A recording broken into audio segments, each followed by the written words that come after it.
E aí galera, beleza? Professor Carlos falando aqui com vocês. E eu vim aqui para dar um recadinho, tá? Primeiro recado, galera, se inscreve aí no nosso canal, curte o nosso vídeo e vamos estudar história porque história é legal. Bora lá, turma! Damares, dá o play aí!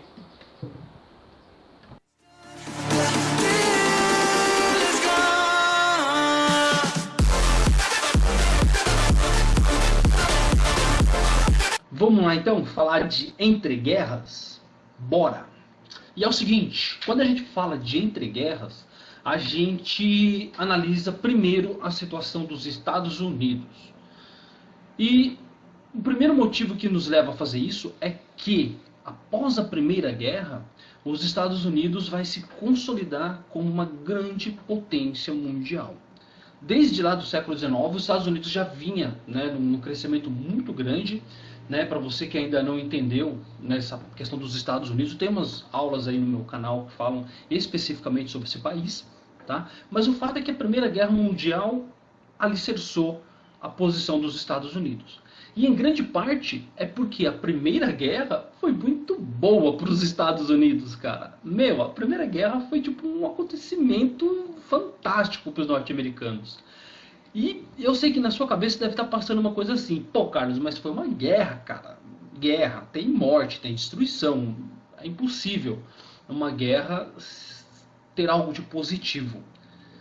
Cara, eu vou te dizer uma coisa, mano. Eu vou te dizer uma coisa. Se você olhar todos os meus vídeos, todas as minhas aulas, pegar lá desde a primeira aula que eu dei lá sobre pré-história, cara, período paleolítico, e vim acompanhando as aulas, cara, e até o final da Segunda Guerra, até a parte contemporânea, você vai ver que grandes nações, grandes líderes surgiram no meio de guerras. As economias cresceram muito após a guerra. Então, por quê? Porque a guerra ela é excelente para a economia. A guerra movimenta a economia inteira. Mas, Carlos, tem destruição. Sim, mas quando vem a reconstrução, a economia vai lá em cima. E os Estados Unidos é um dos países que entenderam isso muito bem, cara. E que esse lance de destruir para depois reconstruir é uma das máquinas que fazem com que os Estados Unidos seja uma das grandes potências no mundo ainda hoje, no século XXI. Prova disso, faz uma pesquisa rápida na internet e vê em quantos países os Estados Unidos está lá reconstruindo coisas que eles mesmos quebraram, mano. Quer um exemplo? Iraque, Afeganistão. Procura aí. Tá? Então a gente vai entender hoje na aula como é que os Estados Unidos se consolidou como potência mundial após a Primeira Guerra. Beleza? Então a gente vai entender como que a Primeira Guerra foi benéfica para esses caras aí. Bora lá começar então. Antes de mais nada, eu preciso voltar um pouquinho com você lá em Primeira Guerra, para a gente recapitular algumas coisinhas que são importantes para esse conteúdo. Primeira coisa, a Primeira Guerra... Opa, vou quebrar a mesa aqui, mano. A primeira coisa, a Primeira Guerra Mundial foi travada entre dois grupos principais. Nós tínhamos a Tríplice Aliança, Áustria, Alemanha e Itália, e a Tríplice Entente, Inglaterra, Rússia e França. No decorrer da treta, o que a gente percebeu? A gente percebeu que a Itália saiu do lado dos aliados, A Rússia também acabou saindo do lado da Entente por conta da Revolução de 1917. E se você não sabe do que eu estou falando, tem uma aula inteira minha aí, meu querido, sobre Revolução Russa. Deve ter pelo menos 5 vídeos lá. Assiste lá que você vai entender o lance da Revolução Russa. Tá? E no meio do conflito, a partir de 1917, nós temos aí uma mudança no quadro. Nós temos uma mudança muito drástica na Primeira Guerra. Que era o quê? Nós tivemos a Itália passando para o lado da Entente. Em um certo ponto da guerra, a Itália entendeu que a guerra era demais para ela. Mas aí os caras, não, vem do nosso lado aqui e tal. E a Itália acaba entrando para o lado da Entente. E os Estados Unidos entra na parada também após 1917, quer dizer, no ano de 17. E o motivo já foi bem explicado lá na minha última aula. Volta lá, dá uma olhada que eu não quero me aprofundar nisso agora. tá? Mas aí essa situação passa uma seguinte ideia pra gente, né, de que os Estados Unidos conheceu a Primeira Guerra só a partir de 1917, sendo que a guerra já estava rolando desde 14, né? Não. Até 1917, o que os Estados Unidos faziam com a guerra? Eles faziam aquilo que eles fazem de melhor, que é o que? Ganhar dinheiro. E eles faziam empréstimos, cara, para alguns países, Inglaterra, França, né, para ajudar os caras na guerra, claro, né, visando lá na frente um retorninho, né, cara, né, o pagamento da dívida com juros. Então os Estados Unidos, né, emprestava dinheiro, mandava comida, roupa, né, cara. Então os Estados Unidos via a guerra como algo muito lucrativo para eles naquele momento. Mas não era algo que até 1917 eles queriam participar. Eles não queriam colocar, né, o peito lá aberto na guerra para tipo, ó, mano, vamos resolver essa parada aí. Porém, né, nós vimos que os alemães entenderam algo importante na guerra. Eles entenderam que, por mais que eles destruíssem, por mais que eles causassem baixas na Inglaterra, na França e na Itália, eles tinham um poder muito grande, cara, de reabastecer as forças deles por conta do que eles compravam dos Estados Unidos. Lembra, os Estados Unidos já tinham uma industrialização estabelecida, os caras tinham um parque industrial muito forte, então os caras conseguiam, mano, abastecer muito, cara, muito a Tríplice Entente. E por mais que os alemães e que os austríacos lutassem, cara, a guerra estava se tornando um negócio meio insano para eles. Então, o raciocínio dos alemães foi que, tipo, olha, já que os Estados Unidos tá alimentando os caras, vamos quebrar os caras ali, mano, na parte de abastecimento, porque se parar o abastecimento pros caras da Entente, eles vão ter que arregar, mano, os caras vão ter que entregar a guerra. Esse foi o raciocínio. E foi o raciocínio que deu problema para eles, porque eles começaram a bombardear, né, alguns navios norte-americanos, e isso colocou os caras na guerra, mano. Aí os Estados Unidos foi pro arrebento, né? E tinha também todo um lance também de que os Estados Unidos contava também com a vitória da Inglaterra e da França, não podia deixar os caras perderem, porque era um investimento dos Estados Unidos que estava em jogo, saca? E essa postura da Alemanha não só prejudicou eles nesse sentido, né, de colocar os Estados Unidos na guerra, mas também colocou nós, mano, Brasil. Ai, meu Deus do céu. E fomos para a Primeira Guerra atrás dos Estados Unidos. E tivemos um episódio maravilhoso lá, matando o golfinho, pegando gripe espanhola. Mano, procura aí, vocês vão ver a participação aí do Brasil na Primeira Guerra, que foi muito interessante aí. Teve algumas coisinhas legais também, mas teve outras coisas mais absurdas aí para você pesquisar, beleza? A guerra avança e termina com a vitória, obviamente, da Tríplice Entente, né? Dos Estados Unidos, Inglaterra, França, Brasil, né? A Alemanha é considerada culpada e ocorre toda aquela situação que nós já trabalhamos no vídeo específico sobre isso. Porém, quando acaba a guerra, é a hora que os Estados Unidos vai lá bater na costa dos ingleses, dos franceses, e vai falar assim: então, my friends, money, né? E a minha grana? E a minha dívida? Como é que fica? E agora? Eu quero receber. E os caras, mano, todo mundo vai começar a pagar os Estados Unidos, vai começar a devolver a grana. E até mesmo os países que perderam a guerra acabam injetando dinheiro na economia americana porque tem que pagar as indenizações, né? Parte das indenizações que a Alemanha teve que pagar de guerra e de reparação foi pro cofre dos Estados Unidos, saca? Então, assim, olha só como que o jogo muda, né? Até então os Estados Unidos estavam pondo grana, vendendo. Agora é hora do lucro. Então começa a entrar muito dinheiro, começa a se injetar muita grana na economia norte-americana. E isso, meu chapa, vai fazer toda a diferença. toda a diferença para que esse país se consolidasse como uma potência, tá? E então é praticamente aqui que eu quero começar a falar com você. Assim que esse dinheiro começa a entrar na economia americana, os caras vão ter um crescimento absurdo em vários aspectos, né? Por exemplo, urbanização. Cara, os caras vão começar a expandir muito, cara. As cidades que já eram grandes vão começar a se tornar maiores ainda, prédios, sabe, loteamentos. Então, assim, a parte da construção vai ser fantástica, né?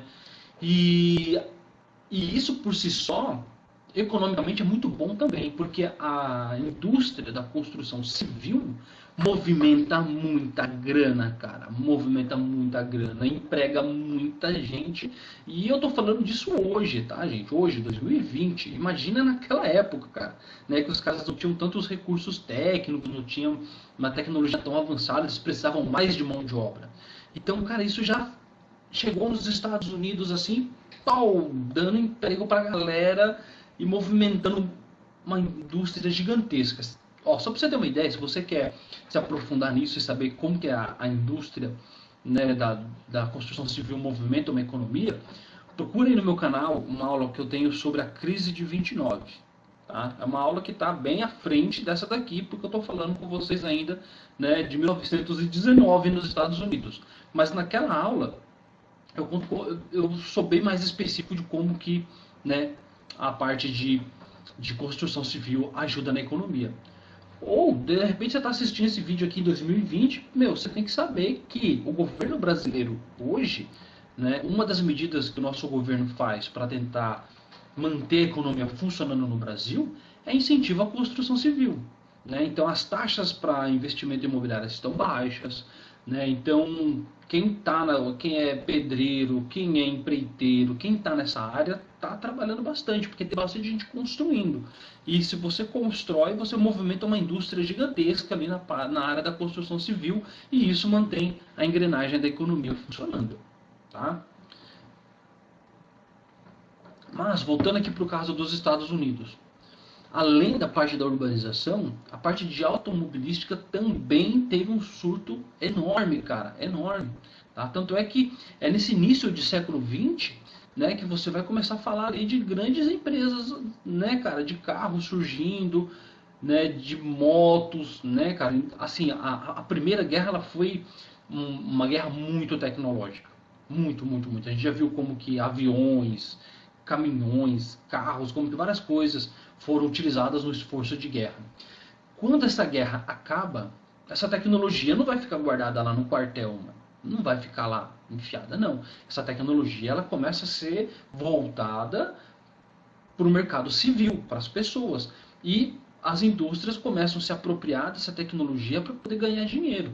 Né? Inclusive tem uma opinião, né, científica sobre isso, que diz que primeiro a tecnologia ela se desenvolve para fins militares e depois ela é aplicada para fins comerciais, saca? Então esse movimento é um movimento natural da economia. Então toda aquela tecnologia, tudo aquilo que foi criado para matar pessoas lá na Primeira Guerra, acaba voltando e sendo inserido na sociedade para poder movimentar a economia, certo? E também tem o desenvolvimento na parte de alimentos. Assim, você pensa em Estados Unidos e pensa em comida, já vem na sua cabeça, mano. Fast food e comida congelada. Né? Fast food e comida congelada. Cara, os caras, eles desenvolveram um nicho econômico em torno disso avassalador. Avassalador. O mundo inteiro hoje tem comida congelada lá dos Estados Unidos. O mundo inteiro hoje tem uma rede de fast food que é dos Estados Unidos. Isso não veio do nada, isso veio dessa época aqui. Muita tecnologia na parte de conservação e produção de alimento teve que ser desenvolvida para abastecer as tropas lá no campo de batalha, mano. Então a comida tinha que ser rápida, tinha que ser calórica e tinha que ser barata. Eu não sei porquê, mas quando eu falo isso eu lembro muito de McDonald's, né? De Burger King. Entende? Então, assim, é isso, mano, né? Um lanche do McDonald's é isso. né? Ele é rápido, ele é barato, ele é calórico pra caramba, mano. Tanto é que o problema de obesidade que os caras têm hoje lá nos Estados Unidos é por conta disso, mano, porque a galera se alimenta muito em fast food. E esse hábito do fast food vem desse período aqui, do início do século XX. É nessa época que começam a surgir essas grandes empresas aí, né, ligadas ao fast food. Faz uma pesquisa rápida no YouTube, aí você vai encontrar alguns vídeos que contam a história de grandes redes varejistas lá do fast food norte-americano que surgiram nessa época. Eles não surgiram à toa, é porque uma tecnologia para produção e conservação de alimentos foi necessária para a Primeira Guerra, e aí essa tecnologia começa a ser aplicada agora, né, para a parte civil. E dentro dos Estados Unidos deu muito certo. Deu tão certo que eles pegam esse modelo e começam a espalhar para o mundo inteiro. É por isso que hoje, 2020, tudo que é lugar no mundo aí você tem, né, uma franquia de alguma empresa norte-americana. Tá ligado? Mas voltando aqui para o nosso exemplo, então olha só como que, né, a coisa engrenou economicamente falando. E se você tem um cenário tão bom, tão propício economicamente dentro de um determinado território, se as pessoas estão trabalhando bem, estão ganhando bem, estão se alimentando bem, né, estão tendo acesso a bens de consumo, o que essas pessoas vão naturalmente fazer? Essas pessoas vão aumentar os membros da família. Então os Estados Unidos também vai passar por um boom, por um crescimento, cara, avassalador no número de pessoas. Vai ter um baby boom, cara, né? Então, assim, o padrão familiar que eles tinham até a Primeira Guerra era um, depois passou a ser outro, né? As famílias começaram a se tornar mais numerosas, né, cara? Era sinal de status até você ter uma família muito grande e tudo mais, e o cenário econômico permitia. Cara, era de boa, era tranquilo. Você tinha segurança no seu emprego, tinha emprego pra caramba, a alimentação estava muito bem obrigado e a tecnologia estava sendo aplicada ali, cara. Então a galera comprava mesmo geladeira, rádio, carro, os caras iam pro cinema, né? Começou a ter os anos dourados, né, cara, lá dos Estados Unidos. E, cara, a industrialização, pá, de norte a sul, de leste a oeste. Né, o parque industrial dos Estados Unidos, ficou absurdo. E já era também, né, bem absurdo. Se você pegar a trajetória de grandes empreendedores dos Estados Unidos, por exemplo, o Rockefeller, né, um cara que estava desenvolvendo bastante a questão do petróleo, né, o Morgan, né, cara, que foi responsável pelo Banco Morgan, pela instituição financeira, e muitos outros, esses caras estão lá no século XIX. Entendeu? Antes da Primeira Guerra. Então os caras já tinham transformado os Estados Unidos numa potência industrial. Depois da Primeira Guerra, que chega esse capital, uau, mano, os caras vão pau, lá em cima, tá ligado? E existe também alguns documentários super legais aí falando sobre esses gigantes aí, né, dos Estados Unidos. Procura aí que é uma coisa bem interessante para você abrir a sua mente aí. Isso tudo vai refletir na sociedade norte-americana, cara. Vai refletir e a sociedade norte-americana vai se transformar naquilo que nós pensamos dela hoje, né? Ou seja, uma sociedade totalmente pautada no consumo. Essa imagem, cara, reflete muito, mano. Reflete muito, muito, muito o que é a sociedade norte-americana. E percebe que nessa imagem os indivíduos, né, as pessoas, elas praticamente somem no meio de um mar de produtos, saca? Porque o que passa a ser o norte da sociedade americana é o consumo, é ter, obter, comprar, acumular. E é muito louco você pensar nisso, cara, que até hoje em dia você assiste alguns programas, tem programas específicos sobre isso, né? Se você tiver uma TV por assinatura aí na sua casa, tem alguns canais que passam os programas que tratam especificamente dos acumuladores. Hoje nos Estados Unidos é muito comum você encontrar pessoas que têm distúrbios mentais em querer acumular coisas. Mas não é que nem eu e você que tem aquele quartinho de tranqueira lá no fundo da casa, não, mano. Os caras acumulam mesmo, mano, de ponto de morar no meio das bugigangas, no meio das coisas. Entendeu? Porque ficou enraizado, cara, na cultura americana o ter, o comprar, eu tenho que ter porque aquilo que eu tenho me define, tá ligado? A minha roupa de marca, né? Um barco, né? Uma piscina aqui, uma guitarra, sei lá o que é isso aqui. Né? Eu sei que é um motor de barco, porque tem uma hélice aqui, ó. Né? O churrasco, bom, no churrasco a gente deixa de lado porque o churrasco tem que ter mesmo, né? É muito importante para acompanhar o chimarrão, né? E o louco disso é você imaginar que esse modelo de padrão de vida, ele também foi exportado. E hoje aqui no Brasil a gente vive assim. Esse é o nosso padrão de vida. A gente quer consumir, a gente quer ter, a gente acha que o ter, né, define a gente. Por isso que a gente acaba, eu como professor, por exemplo, que dou aula em escola pública, acabo me deparando com situações assim, onde o aluno, ele mora no bairro periférico, ele mora numa casa bem simples, mas ele tem o último iPhone que foi lançado, cara. Eu falo, uau, como assim, mano? Né? O cara gastou quase 10 pau aí no celular, mas ele tem um padrão de vida que não condiz com aquilo que ele tem. Por que ele tem? Por que ele se sacrificou? Fez tantas parcelas para ter aquilo? Porque na cabeça dele é isso, mano. O meu aparelho me define. Ele me coloca em um grupo X. Né? É interessante como a gente vive isso aqui no Brasil ainda, né? Dentro de um padrão social que surgiu, ó, há muito tempo atrás, lá nos Estados Unidos. Só que esse padrão social, ele tem um motivo. Ele tem um motivo. Por quê? Porque esse modelo do consumismo, ele é um modelo que ele sustenta toda a cadeia produtiva que tinha nos Estados Unidos. Veja bem, se as pessoas não consumissem desesperadamente, que nem o Homer Simpson da vida, por exemplo, se elas não comessem mais do que elas precisam, se elas não comprassem mais do que elas necessitam, se elas não trabalhassem mais para ter cada vez mais, toda a engrenagem econômica que os Estados Unidos tinha construído ia pro buraco, ia pro beleléu. Se todo mundo só comprasse aquilo que precisava, se todo mundo vivesse uma vida mais regrada, mais limitada, muitas fábricas iam quebrar, saca? Muitas empresas iam falir, muitos recursos iam deixar de ser empregados na parte industrial. Então ia ser uma catástrofe, tá ligado? Então, pro modelo que os Estados Unidos estava criando, o consumismo ele era fundamental.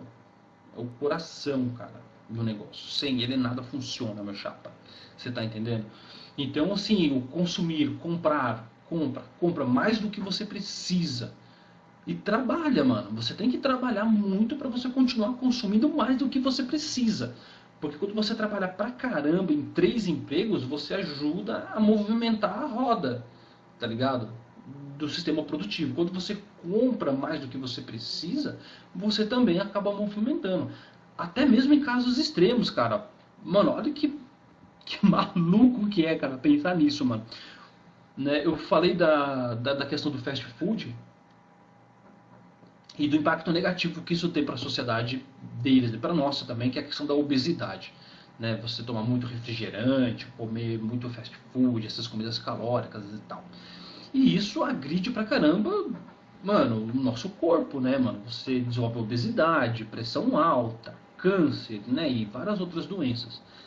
Mas até mesmo isso, essas moléstias, mesmo elas sendo ruins para o ser humano, para o ser biológico, elas são maravilhosas para a economia, cara. Você não tem noção, mano, de como que o mercado financeiro, como que a economia ama, né, cara, essas doenças, essas pandemias, sabe por quê? Porque a indústria farmacêutica movimenta muita grana, meu chapa, muita grana. Eu posso estar falando besteira, de repente você pode estar aí vendo, você pode me corrigir do que eu vou falar aqui agora, tá? Mas eu acredito que a indústria farmacêutica, ela só perde na movimentação financeira para a indústria bélica, para a fabricação de armas. Saca? Eu acho que hoje no mundo gasta-se muito mais com armas do que, né, com saúde. Mas, tipo, vem armas, saúde está em segundo. Depois vem os outros gastos ali. Né? Cultura tá lá embaixo, os caras nem tchum, né? Pra que, né? Teatro, pintura, mas taca foda essa merda aí. Né? Então, assim, economicamente, é fantástico, mano. Sabe, você faz as pessoas trabalharem mais do que elas precisam, para elas comprarem mais coisas que elas não precisam, para movimentar uma cadeia produtiva gigantesca, e essas pessoas ficam mais doentes por causa disso, e a indústria farmacêutica bomba por causa disso. Entendeu? Então, cara, todo mundo ganha. Quer dizer, eu e você não, né, cara? A gente tá na outra ponta da corda lá. A gente que sente, né? Você trabalha muito, você fica estressado, você não organiza bem a sua família, você come muita porcaria, você fica doente e a gente morre. Mas o mercado continua funcionando. Dane-se, né? Nós somos só formiguinhas aí, né? Nesse cenário todo que está sendo construído. E não sei, de repente você está assistindo esse vídeo, você está falando assim, ah, esse professor falou besteira agora sobre a indústria farmacêutica. Mano, se você está vendo esse vídeo em 2020, mano, você sabe, brother, você sabe. Aonde que os Estados Unidos está colocando a maior parte da grana deles hoje? O Brasil, o Japão, França, onde que os... Mano, é para descobrir a tal da vacina, mano. Porque sem essa vacina, as pessoas não vão poder trabalhar, né, como vinham trabalhando antes, desesperadamente, doidas, né, e consumir desesperadamente. Não tá rolando, né? E então se os caras põem muita grana, a gente não tá falando de milhões, tá falando de bilhões.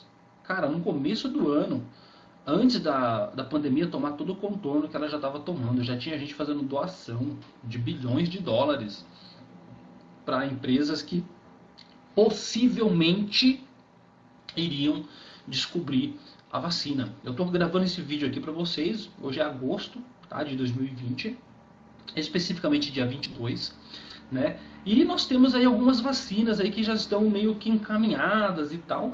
E antes mesmo do negócio sair, já tem governo que está pagando, já tem gente que está na expectativa e a coisa toda, né? E o que é que está por trás disso? Você deve pensar assim, pô, mano, tá todo mundo preocupado em salvar vidas. Não, cara, não. Não, a preocupação primeira dos caras não é salvar vidas, tá? A preocupação dos caras é salvar o mercado, salvar a economia. Só que, claro, né, a economia precisa de vidas, né? A gente tá vendo, precisa de pessoas precisam trabalhar pra caramba, precisam consumir pra caramba pra coisa funcionar, entendeu? Então é urgente isso. Mas aí, agora eu vou abrir um parênteses aqui para colocar um pouco da minha opinião, tá? Já não é mais uma análise, tá? É uma opinião, né? E de repente já tá vendo esse vídeo aí 2030. Aí você já pode dizer se essa minha opinião aqui se cumpriu ou não, você põe aí nos comentários, tá? Uma coisa que essa pandemia começa a mostrar para mim é que nós podemos sim viver sem consumir tanto, sem trabalhar tanto como esse modelo econômico criado aqui nos Estados Unidos exige.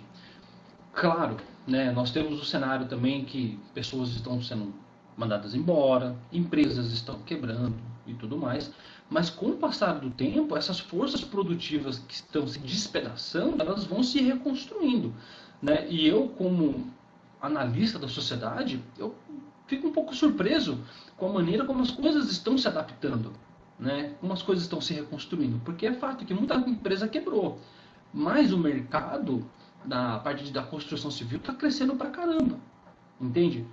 E então, de um certo modo, você está tendo uma realocação. Eu penso o seguinte, que se cumprir a ideia de que até dezembro de 2020 a gente vai manter essa pandemia e que a gente vai sair dela lá em 2021, eu penso que esse novo normal de que todo mundo fala hoje, 2020, esse novo normal seja um normal em que o trabalhar vai ser repensado.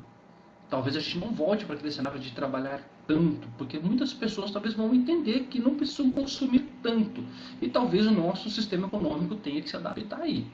Mas eu acho que é muito otimismo da minha parte pensar assim, porque esse modelo consumista, ele tem que ser mantido para que, cara, a roda econômica se movimente dentro daquilo que as nossas lideranças políticas querem, não dentro daquilo que nós, enquanto indivíduos, precisamos. E a gente sabe que as nossas autoridades políticas, regem o país do modo como eles querem e não do modo como nós, cidadãos, precisamos. Então, talvez nesse novo normal a gente consiga perceber aí um certo atrito em relação a isso, entre uma visão que a população vai ter e entre algo que o governo tente colocar. Talvez o governo meta imposto em todo mundo e faça todo mundo trabalhar além da conta, né? Mas para poder manter a máquina funcionando. Mas enfim, vocês perceberam como que esse modelo consumista, fechando parênteses, tá? Fechei, agora eu volto para aula. Vocês perceberam como que esse modelo consumista, ele é necessário para esse tipo de economia, naquele contexto e no nosso também, né? É daí que surge uma expressão de American Way of Life, ou seja, o padrão de vida norte-americano. Então, o padrão de vida norte-americano, ele também se torna um produto que passa a ser exportado.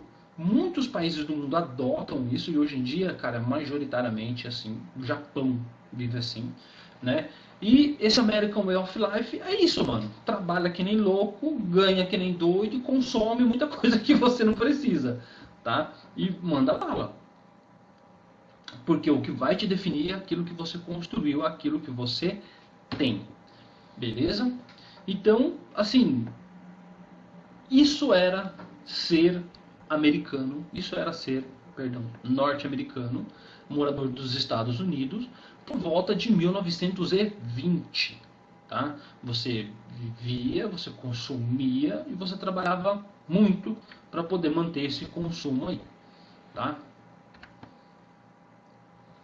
Como que isso se reflete no contexto dessas pessoas, no dia a dia? No dia a dia, então, você tinha um certo padrão ali que você podia ver de comportamento nessas pessoas, para a gente refletir o que era esse American Way of Life. Então a ideia era que você tivesse uma casa grande, óbvio, mas por que uma casa grande? Porque a família era numerosa, saca? Então você tinha uma família numerosa e você tinha um carro, cara, que era símbolo de que você venceu na vida. Era símbolo de que você deu certo na sociedade, né? E era a época também daqueles carros enormes, né, cara? Quem gosta de programas de carros e sabe que os carros clássicos dos Estados Unidos são verdadeiras barcas, né, cara? São carros gigantescos, né? Para poder colocar toda a família ali e também para poder mostrar o tamanho do seu status, tá ligado? Então, assim, tudo passou a ser muito gigantesco, né? E esse lance aqui principalmente da casa e dos carros, são coisas que ainda hoje em dia movimentam muito a economia norte-americana, né? E essa questão dos carros, não só carros novos, mas também carros usados, né? Os caras têm um nicho ali de recuperação, de restauração que é fantástico, mano, que gira uma grana ferrada. Né, construção de casas, né, é um negócio assim fantástico. Até o mercado imobiliário norte-americano, ele é muito rápido, cara, ele movimenta muita grana até hoje, né, porque os caras criaram esse padrão lá em 1920 e esse padrão deu tão certo que até hoje os caras adotam isso daí, tá bom? Uma curiosidade, né, depois dos anos 2000 deu uma pequena baladinha ali, né, mano, no mercado imobiliário norte-americano. E esse problema quase que espalhou para o mundo inteiro, quase que virou uma nova crise mundial aí. Mas aí os caras agiram lá e alguns países do mundo não sentiram tanto. Só para vocês saberem a dimensão e a importância do que é o mercado imobiliário norte-americano hoje. Que não começou assim do nada, da noite para o dia. Teve seu começo aqui, tá? Toda essa riqueza, toda essa opulência, todo esse consumo se refletiu nos hábitos. Tudo isso despertou uma certa cultura. E tudo isso moldou uma percepção de mundo, um modo de se viver. Certo? Então é legal a gente entender agora a mente, a cabeça dessas pessoas que estavam nesse contexto histórico e que estavam podendo consumir feito doido, estavam podendo fazer várias coisas. Essa propaganda de gravata, né, e de cigarro aqui, ela é muito interessante pra gente entender um pouco daquela sociedade. Primeiro que, tipo, mano, você tem um médico aqui, né, cara, indicando pra você fumar. É um negócio, assim, cara, muito absurdo, né, cara, muito louco, né? Os doutores indicam, fume. Maluquice, né, cara? Pra você ver que não dá pra gente acreditar em tudo que é propaganda, né? Mas eu não quero falar sobre ela, eu quero falar sobre essa daqui, ó, né? Porque ela fala muito do que era essa sociedade norte-americana, né? Primeiro a gravata, né, sendo representada ali como um sinônimo de status, que tipo, meu, você deu certo. Quem usa gravata é o cara que vai trabalhar no escritório, não o operário, não o camponês, mas o cara, né, do escritório. Então já criam sinônimos de status ali. Mas olha só nessa sociedade americana o que era ser bem-sucedido. Se você, primeiro, para você ser bem-sucedido, primeiramente você tinha que ser homem. Homem, porque você ia ser servido como um deus. Por quem? Pela sua esposa. Entende? Olha que coisa muito louca. Existe uma prosperidade nos Estados Unidos? Sim. Existe uma riqueza? Sim. É para todo mundo? Não. Era mais para os homens. Cabia à mulher esse papel de ser serviçal, de ser ela que vai manter o homem do lar, que era o rei, que era o cara que podia tudo, e ela não podia nada, ela só podia ficar numa situação, né, de servir. E olha que coisa muito louca, mano. Como que a história é muito doida, né? Alguns anos antes, enquanto os homens lutavam na guerra, sabe quem que foi para a indústria, para poder movimentar a indústria, para poder produzir as armas, para poder produzir as munições? Elas, as mulheres. Elas chamaram na chincha e trabalharam, e ganharam respeito, e ganharam autonomia. Porém, depois da Primeira Guerra, né, socialmente falando, você tem todo esse esforço dentro dos Estados Unidos para empoderar novamente a figura masculina e deixando a mulher de lado. Tanto é que nessa sociedade o padrão, né, de status, o padrão de que você deu certo, de que a vida tá boa para você, é que se você trabalhava, você mantinha a sua casa. E a sua mulher se esforçava apenas para te tratar como um rei. Olha que doideira, mano. É né, uma maluquice, né? Porque a gente pensa numa sociedade desenvolvida, a gente pensa numa sociedade desenvolvida e justa. Mas não era uma sociedade desenvolvida e justa. Era uma sociedade bem machista, cara. Bem, e existem outras propagandas, outras situações da época aí que dá pra gente investigar e a gente entender melhor essa parte aí, tá? Mas eu não vou me deter aqui porque eu quero abordar outras coisas, como, por exemplo, o racismo, mano, que é uma das marcas, cara, da sociedade norte-americana. Você pensa em Estados Unidos, mano, você pensa fast food, você pensa em Ford, pensa em racismo.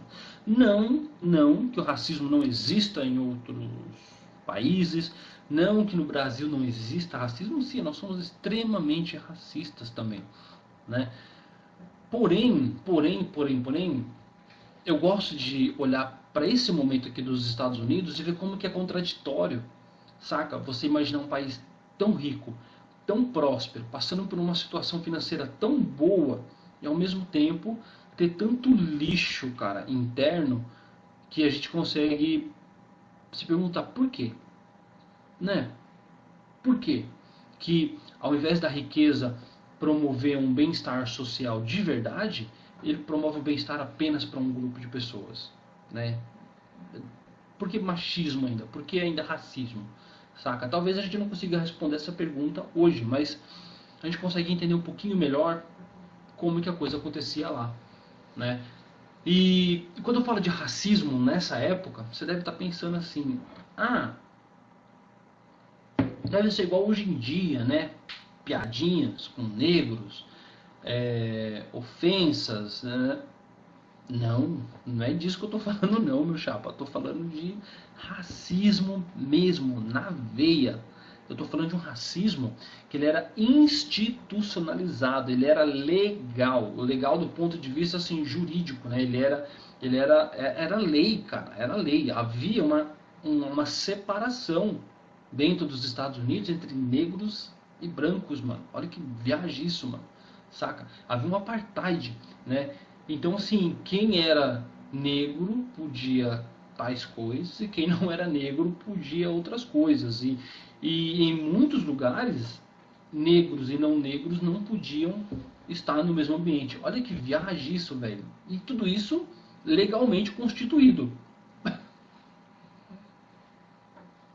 Mano, só tomando chimarrão para entender. Mas vamos aventurar melhor na história. Você deve estar se perguntando, professor, mas isso é muito absurdo, cara. Como que isso aconteceu? Para a gente entender melhor isso, a gente precisa voltar um pouquinho antes da Primeira Guerra. Quer dizer, bem antes, né? A gente vai falar da época da Guerra Civil norte-americana. A Guerra Civil, né, que termina ali em 1800... Não, começa em 1861. E ela praticamente dividiu os Estados Unidos, né? Por isso que é uma guerra civil. Se não tivesse dividido, não seria uma guerra civil. Meu Deus do céu, o chimarrão tá fazendo mal, né?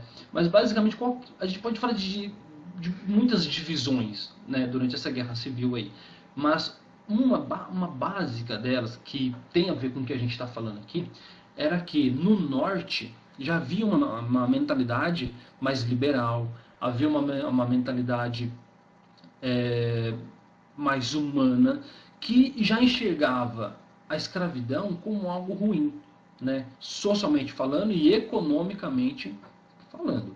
Mais economicamente do que socialmente falando, né? A gente não pode falar que no norte eles eram mais humanos e piripororó, né? Porque os caras também tinham um dedinho lá, né, no racismo. Os negros que moravam no norte não estavam tão bem instalados assim. Viviam melhor do que os que estavam no sul, né, escravos, mas no norte os caras já tinham eliminado a escravidão e defendiam o fim desse modelo econômico, né? No sul não. No sul dos Estados Unidos eles ainda tinham um modelo econômico muito dependente da escravidão, cara. Saca? Os caras ainda tinham grandes lavouras, plantação de tabaco, plantação de algodão, e os caras usavam, sim, mão de obra escrava. E essa questão da escravidão dividiu o país, mano. Porque no norte já ninguém mais estava afim desse modelo econômico, e no sul os caras dependiam pra caramba disso. Era mais ou menos o que acontecia no Brasil na mesma época, cara, 1860, né, cara, aqui no Brasil a gente tava bombando, né, cara, com o café, né, e mesmo assim, cara, a gente ainda ia demorar mais 20 anos para conseguir acabar com a escravidão, né, e só acabou por uma lei, não foi por uma conscientização, e fizemos o fim da escravidão de um jeito muito escabroso. Cara, eu tenho aulas aí no meu canal onde eu falo sobre o fim da escravidão no Brasil. Dá uma olhadinha lá e você vai ver como que o negócio foi horrível, foi péssimo, foi muito mal feito, né? Mas enfim, só fazendo uma correção. Quando eu falo que foi horrível, eu falo do ponto de vista assim que não houve uma preocupação com os escravos, não houve uma preocupação de integração, né, dos negros, assim. Foi uma coisa bem elitista, sabe, o fim da nossa escravidão. Mas vamos voltar aqui para os Estados Unidos, né? Então essa guerra praticamente divide os caras, saca, entre quem defendia a escravidão e quem era a favor dela. Porque ficou a mesma coisa, né? Quem era contra a escravidão e quem era a favor dela, né? A guerra civil termina, o norte vence, né? E os caras do sul são obrigados a aceitar o fim da escravidão. O negócio é enfiado goela abaixo dos caras, mano. E é claro que os caras, né, não aceitaram. Eles tiveram que libertar os escravos, mas aqui, ó, na consciência, os caras ainda continuavam com aquela mentalidade elitista, que não, o negro não tem lugar na sociedade. Porque qual que era a maior encrenca dos caras do sul? Qual que era a maior encrenca? A maior encrenca não era simplesmente você ir lá e eliminar o sistema produtivo da escravidão, de você usar a mão de obra escrava. O maior problema dos caras, qual que era? Esse negro vai votar? O negro vai poder ir para a escola? Esse ex-escravo vai poder ser reconhecido como cidadão do mesmo modo que eu? Esse era o grande problema dos caras do Sul, saca? Essa questão de que eles passariam a ser iguais, né, aos ex-escravos. E isso, mano, não, isso eu não aceito. Não. É por isso que quando a gente chega no começo do século XX, nos Estados Unidos havia essa mentalidade de separados, mas iguais. Então, tipo, o ex-escravo, ele era igual ao cara que não era escravo, mas estava separado. Ele era igual, mas ele não podia todas as coisas. Mas, professor, isso que você disse não faz sentido. Não faz mesmo. Bem-vindo à história americana. Né? Muitas coisas na história não fazem sentido, por isso que história é divertido, né, mano? É legal a gente estudar pra gente ver como que, mano, o ser humano é doido, mano. Doido. E aí, por uma questão ali de organizar as forças que haviam dentro dos Estados Unidos, os caras vêm com essa ideia de separado mais iguais, e esse separado mais iguais vem como forma de lei, como uma maneira de, pacificar os ânimos, de tentar arrumar a situação ali, né? Então nesse ponto aí, cara, a gente pode dizer que o fim da escravidão nos Estados Unidos não teve muita diferença do fim da escravidão aqui no Brasil, né? Porque os caras também deixaram os negros deles também no olho da rua, igual a gente fez aqui no Brasil com a nossa, né? Mas enfim, isso que surge lá no final do século XIX, entra pelo século XX, vem a Primeira Guerra de 1914 e 1918 e cria esse ambiente onde negros podem uma coisa, brancos podem outra. Então você tinha bebedouros para quem era branco e bebedouros para quem eram negros, né? E se esse cara viesse para cá, ele estaria descumprindo uma lei e poderia ser punido. Meu chapa, era uma lei, o racismo legalizado, aquilo que eu te falei, né? Num ponto de ônibus, você tinha um lugar específico para quem era negro, e um lugar específico para quem não era negro. Dentro do ônibus você tinha assentos específicos, saca? Olha que coisa louca, mano. E nós chegamos também numa situação muito hardcore, mano, uma coisa muito louca, que era que você tinha escolas para brancos e escolas, né, para negros. E no meio desse caminho todo aí, algumas pipocadas aconteceram. E uma delas foi que, por meio da lei, né, por meio de disputas judiciais, né, alunos que eram negros conseguiram permissão judicial para poder estudar em escolas onde não tinham negros. Mas, professor, você não disse que o racismo era legalizado? Como é que isso aconteceu?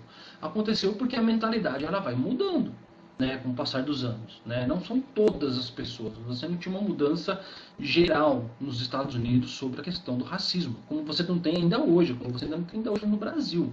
Mas você também não pode dizer que 100% das pessoas são, né? E eu também não estou dizendo isso sobre os Estados Unidos naquela época, ainda mais hoje. Não vou dizer que 100% dos caras são racistas, como também não pode dizer isso sobre o Brasil.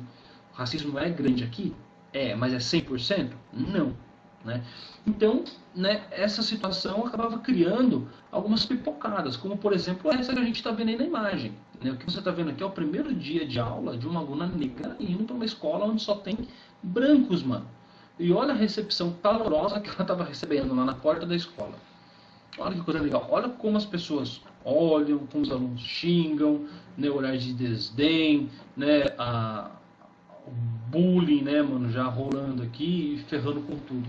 Mano, é um negócio surreal, cara. É um negócio surreal, né? Então, essa imagem, ela representa boa parte da sociedade dos Estados Unidos durante um período de muita prosperidade. Olha que viagem. Você imagina uma situação dessa num cenário de crise, né? Num cenário, né, de problemas.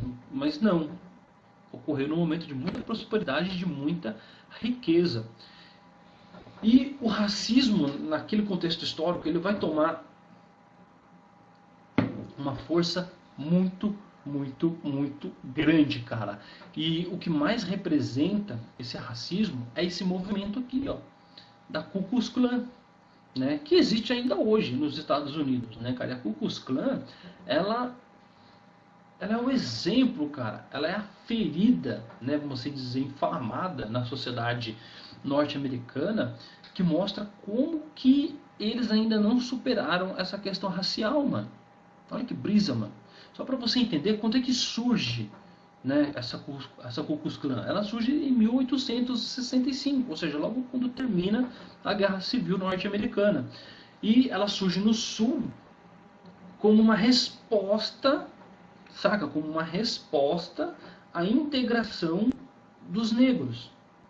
Saca? E é uma resposta bem violenta, bem agressiva, porque a Ku Klux Klan, ela surge para eliminar, né, para poder varrer essa mistura racial que eles achavam que não deveria acontecer, essa integração, e aí não só contra negros, também contra estrangeiros, né, e outras coisas mais.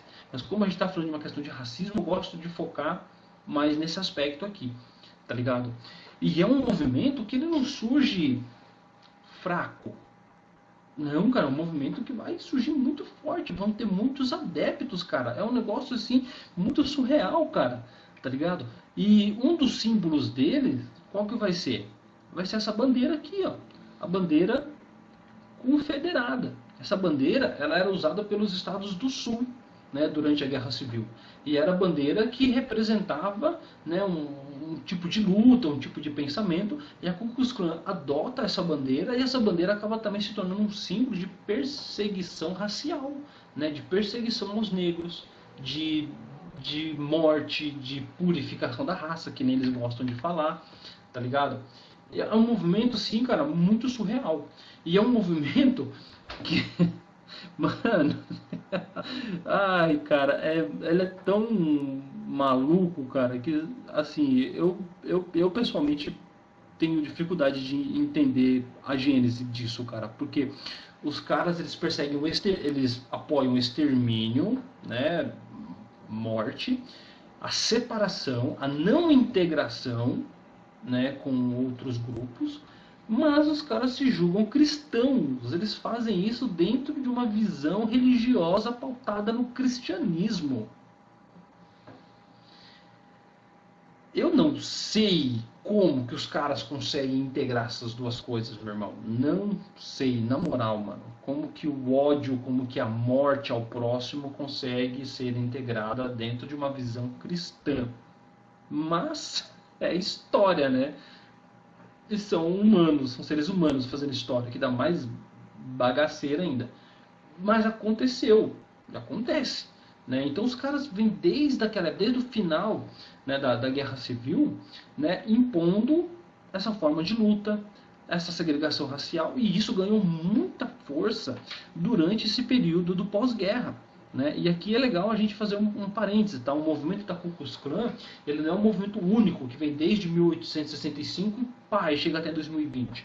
Não, teve alguns períodos ali que eles quebraram, saca? Né? Primeiro, assim, a primeira grande quebra do movimento foi em 72, em 1872, que o movimento é considerado radical e tem que ser fechado, as autoridades do governo vão lá e fecham. Mas em 1915 o movimento ele volta muito forte, mano. E por que em 1915, meu chapa? Fazia um ano que a Primeira Guerra estava acontecendo. Muita transformação estava ocorrendo dentro dos Estados Unidos. Tinha gente muito eufórica com tudo, tá ligado? Vem 1919, 1920, essa riqueza começa a chegar, começa a ter uma grande prosperidade norte-americana. E muitas pessoas dentro dos Estados Unidos, eles falam: essa prosperidade não é para todo mundo. Nós não queremos negros lá, sendo ricões, prosperando. A gente não quer. Tá? É por isso que a gente vai deixar esses caras de fora. E, cara, em 1920, eu anotei aqui, 1915 e 1920, os caras atingiram a marca de 4 milhões de membros. Era muita gente, meu chapa. 4 milhões de pessoas oficialmente inscritas ali na Ku Klux Klan. Então, olha que representatividade que os caras tinham, mano, né? Os caras só vão perder um pouco de força depois de 1945, porque os Estados Unidos vai lutar contra Hitler, vai lutar contra as ideias extremistas, e muitas pessoas em 45 vão entender que esse lance de racismo pode dar muita nhaca, né? Levou o mundo inteiro para a guerra em 45 e a Segunda Guerra foi desastrosa para todo mundo, tá ligado? Então isso enfraqueceu bem o movimento, mas não eliminou.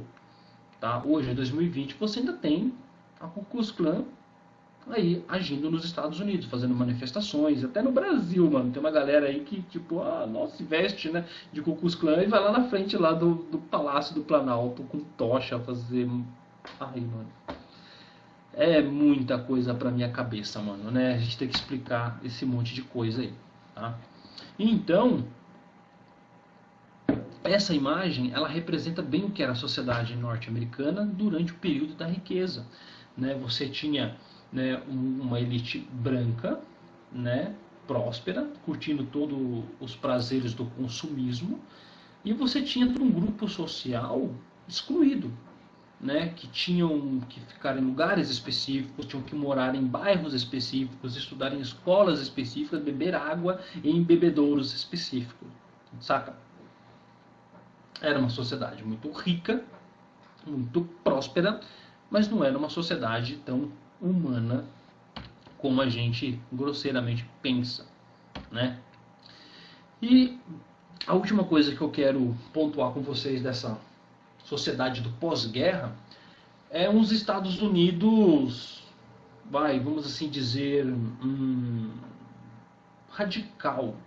Não, radical acho que não é a melhor palavra para esse momento aqui, mas é uns Estados Unidos que tenta se colocar como correto, como certinho, como dentro dos padrões. A gente já viu que os caras já eram machistas e eram racistas pra caramba, né? Mas mesmo assim os caras queriam passar uma imagem assim mais tipo de finé, né?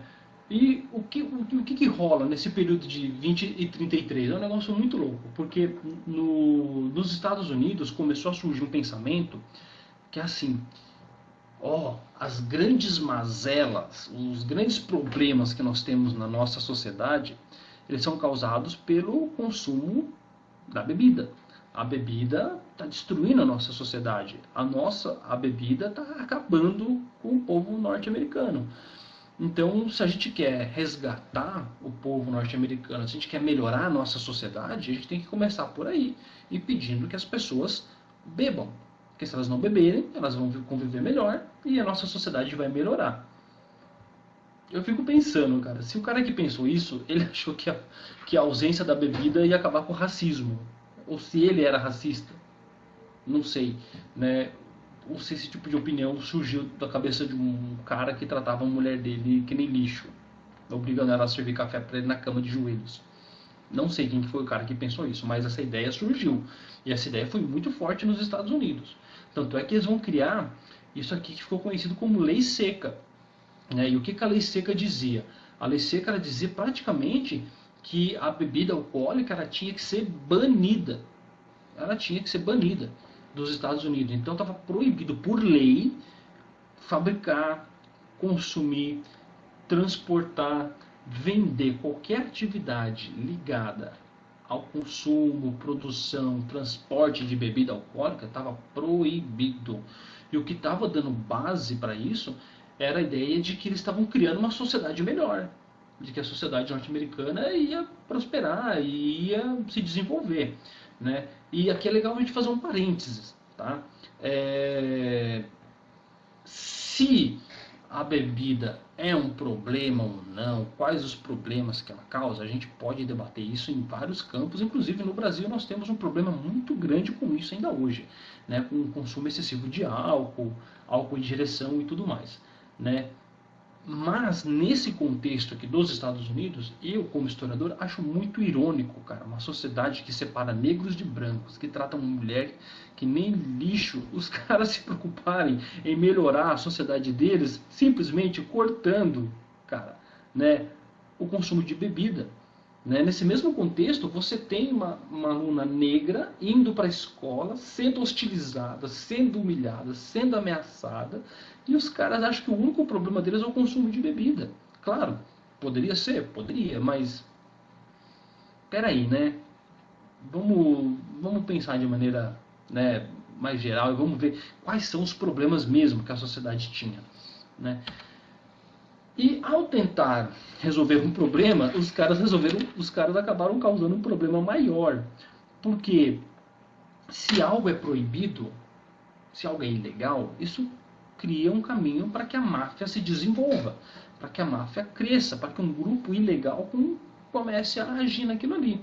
E é o que acaba acontecendo, cara. Né? Você tem aqui um cara que nem o Al Capone, um dos maiores mafiosos dos Estados Unidos, que se tornou quem ele se tornou, caminhando aqui, ó, nesse caminho do que era proibido dos Estados Unidos. Então ele é um cara que ele vai ganhar muita grana, vai fazer muita fama, comercializando bebidas que eram ilegais, tendo bares que eram ilegais, também envolvido com drogas, com jogos, com tudo que você imagina que a sociedade americana tinha banido. A questão dos jogos também era uma questão proibida para os norte-americanos nessa época, porque era uma tentativa dos caras de melhorarem a sociedade deles sem acabar com o racismo, sem querer tratar a mulher da maneira correta. É uma coisa muito louca, né? Então, assim, olha que ironia, né? E o Al Capone, eu acho interessante falar dele, porque ele prosperou pra caramba como mafioso. Ele prosperou pra caramba dentro dessa contradição do sistema. E ele se estruturou tanto, e ele se fortaleceu tanto, que ele não foi preso, ele não foi condenado pelas transgressões que ele cometia. Que ironia. Ele foi pego por causa do imposto de renda que ele não pagava. Olha que doideira, mano. Saca? Então, assim, o cara ele não só prosperou com a ilegalidade, mas ele conseguiu articular a ilegalidade de uma maneira tão perfeita que ele mesmo não conseguia ser condenado. Ele foi levado à justiça várias vezes para tentar ser condenado por matar, por comercializar bebida, mas o negócio não prosperava, não ia para frente, né?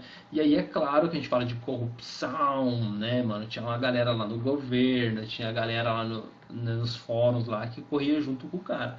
E aí o cara conseguia sempre, né, dar as escapadas dele. Né? Para você também, isso é legal a gente comentar, para você não ficar pensando que o negócio de corrupção é só no Brasil, não, e que começou agora, né? Aí o governo do PT, mano, corrupção é mais velha do que o hábito que a gente tem de falar, né? Acho que o ser humano aprendeu primeiro a ser corrupto, depois ele aprendeu a falar, lá no Neolítico, lá no Paleolítico, né?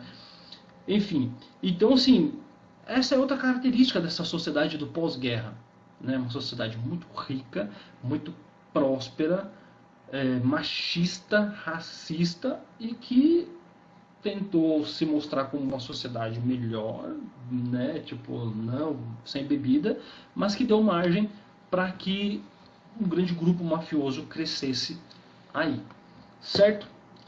Então, é nesse cenário, é nesse contexto que os Estados Unidos vai se projetar como uma potência mundial, né? Como uma potência militar, e com todas essas vísceras, né, com todas essas feridas abertas aí, e muitas delas até hoje, 2020, não cicatrizaram ainda. Tá bom? É isso, eu vou voltar nesse tema várias vezes, tá? Principalmente nesse momento aqui do pós-guerra. Né? Quando você pegar minha próxima aula aí sobre a crise de 29, a gente ainda vai voltar nesse tema aqui para algumas coisas que eu preciso amarrar com vocês melhor, tá bom? E então é isso, e um abraço aí.